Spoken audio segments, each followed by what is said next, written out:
జై శ్రీమన్నారాయణ. భగవద్బంధువులారా, ఈరోజు మంచి విషయం. తొలి ఏకాదశి. ఆషాఢ మాసంలో శుక్లపక్షంలో వచ్చే ఏకాదశిని తొలి ఏకాదశి అంటారు. దీనికి మరి ఒక పేరు శయన ఏకాదశి.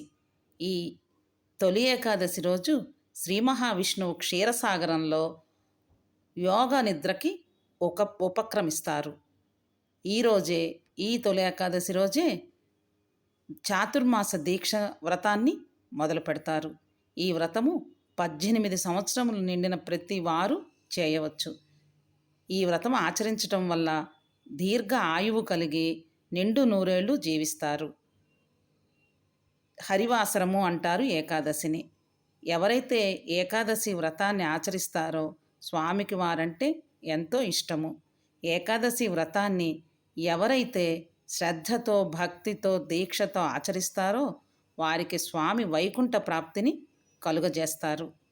ఈ ఏకాదశి రోజు చిన్నపాటి దానం చేసిన ఎంతో విశేషమైన ఫలము లభిస్తుంది. మన పురాణాల్లో పక్షులు కూడా ఈ తొలి ఏకాదశిని వ్రతాన్ని ఆచరించి ముక్తిని పొందారు.